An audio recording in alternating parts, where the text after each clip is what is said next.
life and health, and why nutrition is so important.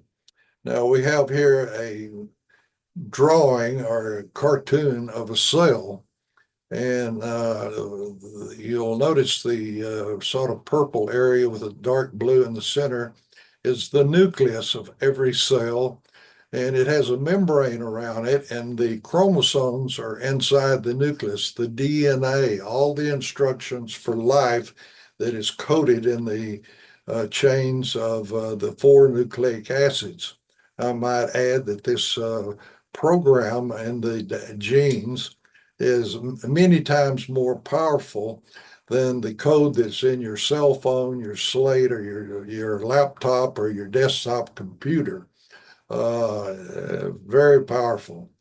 This also shows that in the cytoplasm around the nucleus, which is the baby blue area, which is primarily fluid or water, because 60% of the weight of a human being is water. And this is the largest amount of what's inside this cell, but it has electrolytes from sodium, potassium, calcium, magnesium from that chart of the composition of matter to be part of this water inside the cell. He also has these mitochondria indicated there that produce the reverse the photosynthesis and break those bonds of carbon, primarily from glucose, to transfer the energy from the sun to a molecule that the cells in the body can use. Inside this cell, there at electron microscopy level, is a little assembly line, and we will show that in cartoon in the next slide. But this is what the body has. It's there. We say there are trillions of these cells in the body, and they have different shapes, just like the muscles are very different from, say, skin muscles, which are very different from cells that are the thyroid or in the pituitary or in the ovary or the testis. But this basic structure of what's here is present.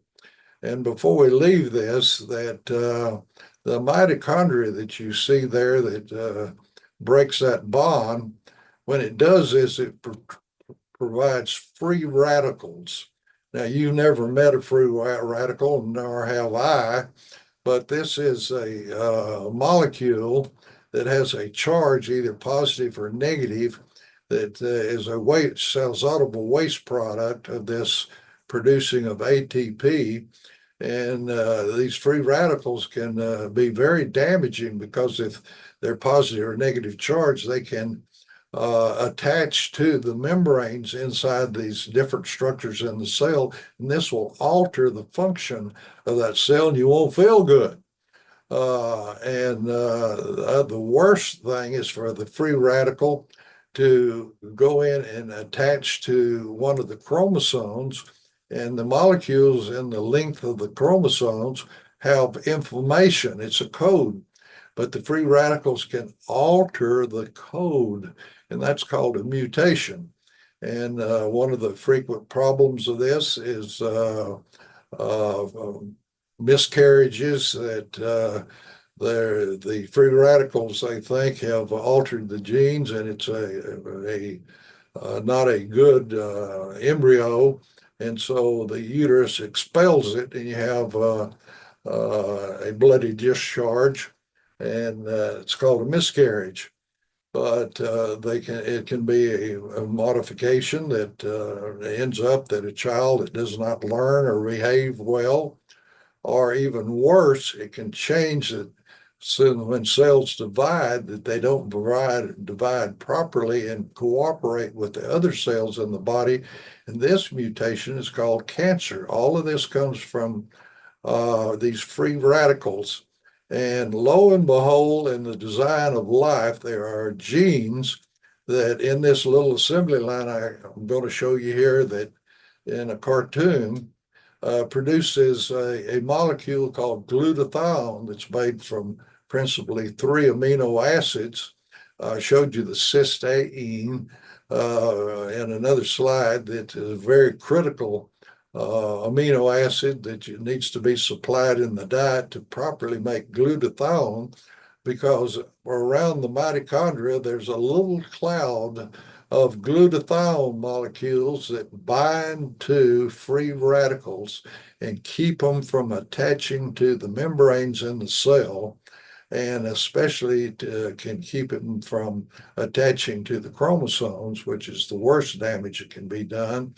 And this free radical is called oxidative stress, and the glutathione is a provision that in your common knowledge, you know that steel is very strong, and that with water and oxygen, rust forms because it oxidizes like this free radical. And rusted metal is not as strong as steel. And lo and behold, in the design of life, provision is made, since these free radicals are in every cell when the energy is being made, that glutathione quenches or binds to and activates those free radicals. That's just one of the truly amazing details of the code of life that is in DNA. Now, this is when we had the illustration of that the assembly line has engineers' plans for how to put all the parts together to make a vehicle. Well, this is the complement of genes that's in the nucleus of every cell. And how this came about is, on the right-hand side, they take one white cell and add a chemical to it, and then another chemical that fluoresces, and it binds to all the chromosomes, and you see them there. And so you take a picture like this of that on the right, and then you start cutting out, and you go from the largest, number one chromosome, to the smallest, to the far right at the bottom. And you can barely see that the Y chromosome is just a little spot. And then there's the X chromosome right next to it, which are called the sex chromosomes. And this is a male, because if it was a female, you would have two X's. A normal female has two X's. A normal male has a one X and then a little tiny Y. And it doesn't have duplicates of genes in the second chromosome. And this is just one of the reasons they think that women live longer than men, some around 5 to 8 years, because there can be things that are needed in the coping with the environment of life, that the instructions that are in these chromosomes control cellular synthesis of bioactive molecules that are made on the assembly line that's present in every cell. But this is where all the information is written to control the process of life.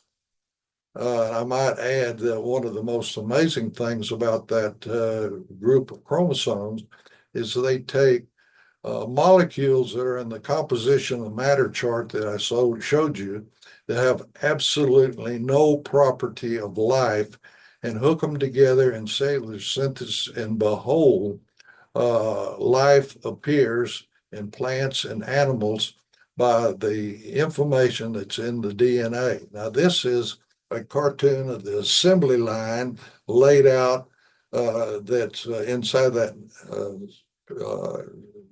graphic picture of the cell. And the cell to the left center is what you can see under a microscope. You can see the nucleus, and you can see that there's cytoplasm around it.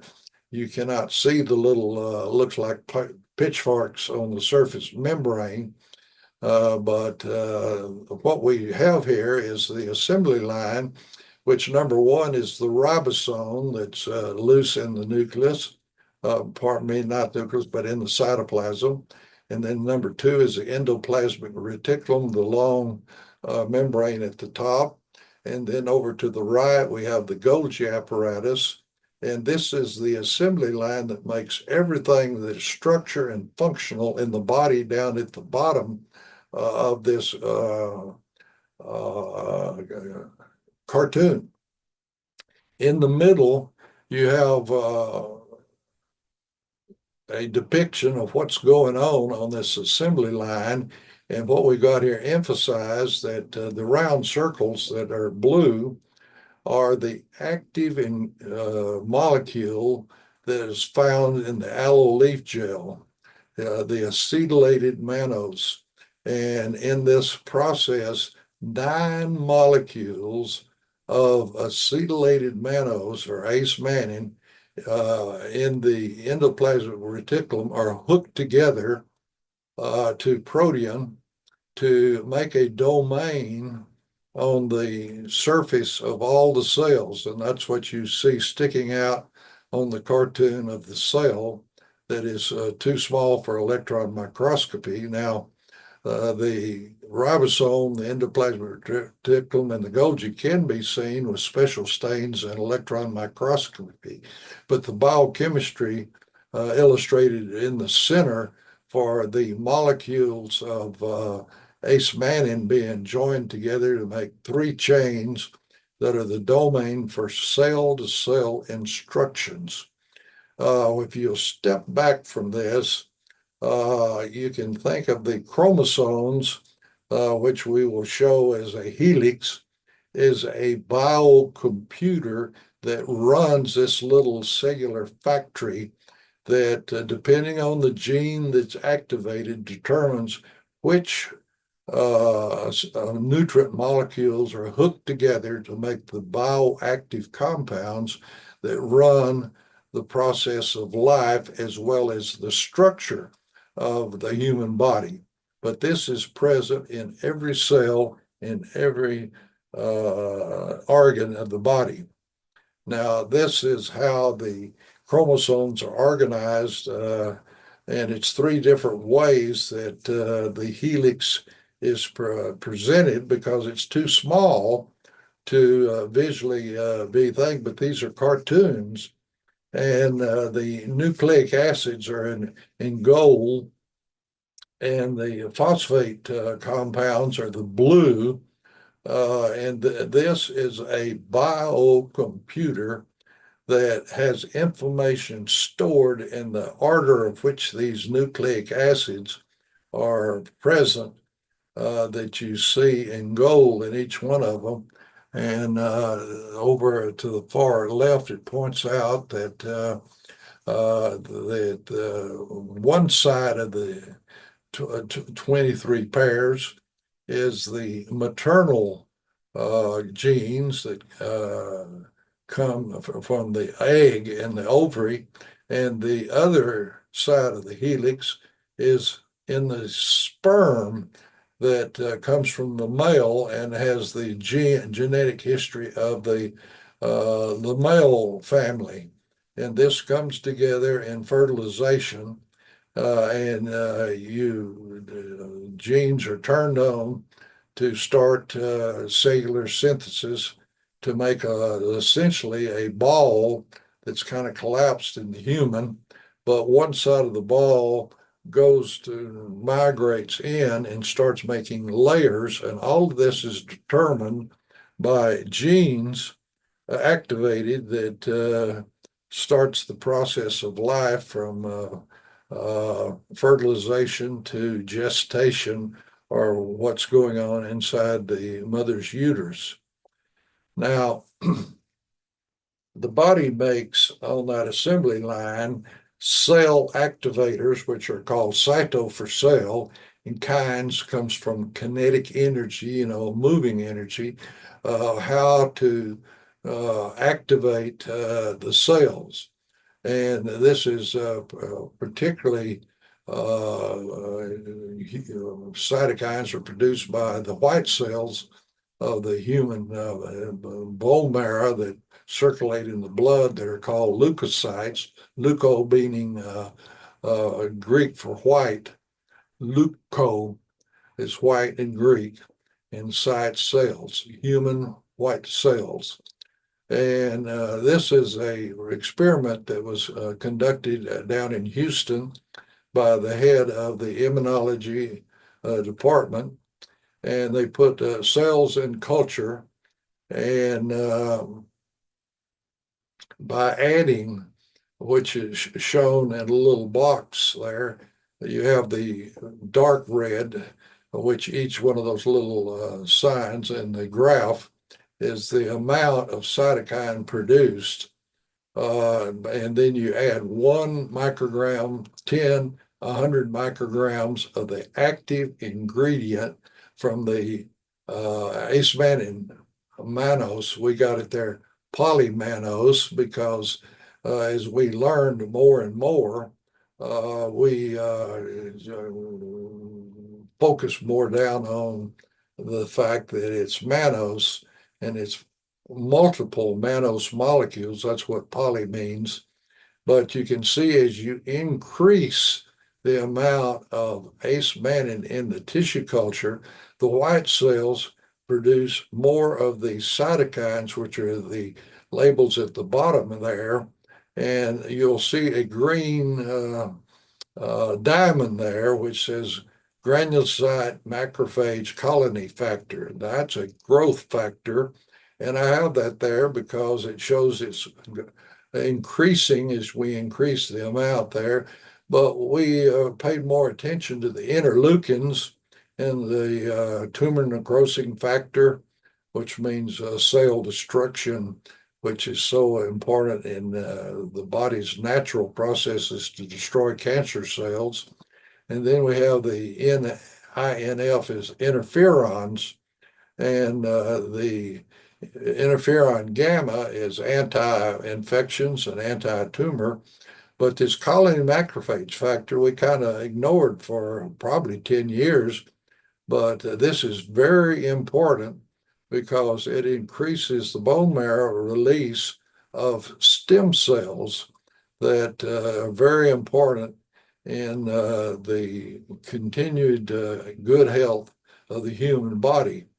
But all these little molecules have cell activation instructions for defense of the body, for balance in all the cells, which is called homeostasis. And then apoptosis is probably a new word for you, but apoptosis is that there are instructions written in the genes that ever so often a cell ages or it's damaged, and a stem cell is generated in the bone marrow to replace a sick or dead cell. And it migrates in and it differentiates just like in the embryo of an adult. However, this apoptosis slows down as we age. However, we have found out that adding the Aloe Ace into the diet, that more stem cells are made as you age.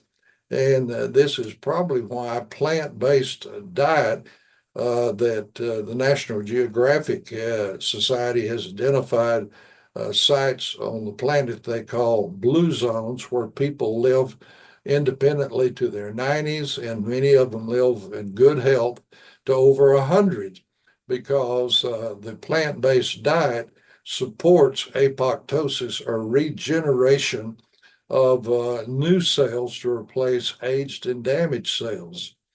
But that's part of the programming of the cell and the regeneration of the body. And one of the very important functions of the mannose from the aloe plant and what it does for good health and longevity. Now, I have here as an example a bean, but it can be serve as an example for seeds, because seeds, beans, legumes are, pardon me, special packages of a plant species, and has all the information and nutrition provided for the next generation of that plant. And this is awesome evidence of the creative powers of the design of life. And we have inside here a essentially sleeping little seed miniature inside it, that one part of it's going to be the root, and the upper portion of it's going to be the first leaf. But in the cotyledon, the food supply is provided for this little sleeping seed with moisture and warmth to awaken. And the first root and the first leaf is the energy that's in the cotyledon provides for this plant, because then photosynthesis is turned on and the plant becomes an independent generator using carbon dioxide and the minerals in the soil and the water that dissolves those minerals through the root system to grow the plant. But this is why in the diet, having beans, legumes, and seeds is so important, because all the nutrition for a new generation is provided. And so when we eat the seed through digestion, we get benefit of all this energy for the little sleeping embryo in the plant that we can use for our cells. Also, another thing about beans, legumes, and seeds is that there is a seed coat, and this is a biological polymer or molecules hooked together that protect this food supply and this little sleeping embryo from the environment, from being too hot, too cold, too wet, too dry. And sometimes there are even molecules in here that will retard fungus or any bacteria that would like to consume these nutrients in this thing to make it not available to it, to protect this food supply and this little called endosperm, or miniature plant that will be the first root and first leaf. So this is just in the plant kingdom, some of the incredible provisions that are made for the life process. Now, we mentioned that in the cell, that the mitochondria produce the glutathione, and it's very important because glutathione requires different nutrients to be hooked together. The amino acids are glycine and glutamate, and then this cysteine that I showed you before, which has an SH group, which is that the cysteine amino acid is only in the cruciferous vegetables, which in particularly the United States, we don't tend to eat cabbage and turnips and broccoli and Brussels sprouts and radishes like other countries. But that's the source of cysteine, and that's why it's one of the ingredients in the formulation that over the years I've put together that's called New Eden, because people by choice tend to avoid those cruciferous vegetables, but that's what's in them that is so important to make the formulation New Eden so health promoting. But the glutathione binds to about 60% of the free radicals produced by the mitochondria, and then vitamin C and dismutase and other chemicals bind the additional free radicals. But this is important to maintain balance in the biochemical environment inside the cell. And this is not a new idea. The father of human physiology, named Dr. Hans Selye, calls this balance of all the substances in the cell in the cycle in the S1 phase, where everything is, the genes are activated to make everything in balance. He calls this homeostasis. And the important thing about homeostasis, which this domain of 9 molecules of acemannan that are on the membrane of all cells fosters communication between the cells to achieve homeostasis, and people feel better when the substances in the cell, all the components, are moving toward balance and homeostasis. And when you achieve homeostasis in the various cells of the various organs, there are no deviations from normal. And when we say no deviations from normal, in our human communication, we call these patterns of deviation from normal different diseases or syndromes. So this is one of the reasons I suspect strongly that the reason we have such a broad benefit for achieving restorations of good health by adding Aloe Ace Mannan to the diet is that it fosters homeostasis, or balance within the cells of all organ systems. Now, this is just a illustration of the chemistry of how glutathione is made on the assembly line that I have shown you in the 3 steps: ribosome, endoplasmic reticulum, and then Golgi. That you have the amino acid glutamate and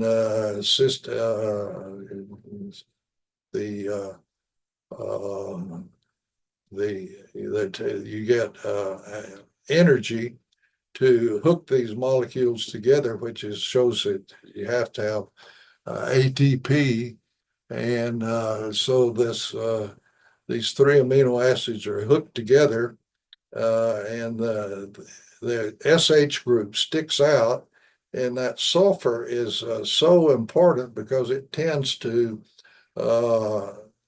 attach to heavy metals and toxic molecules. So in addition to quenching free radicals, this glutathione is very important.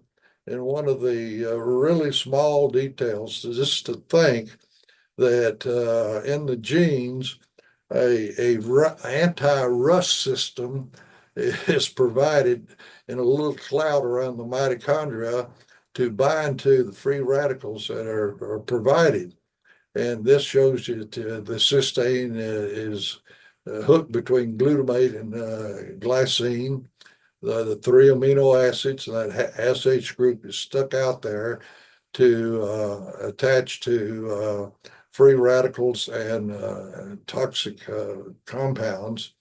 And this is just an illustration that this SH can bind to a free radical, and it can be regenerated.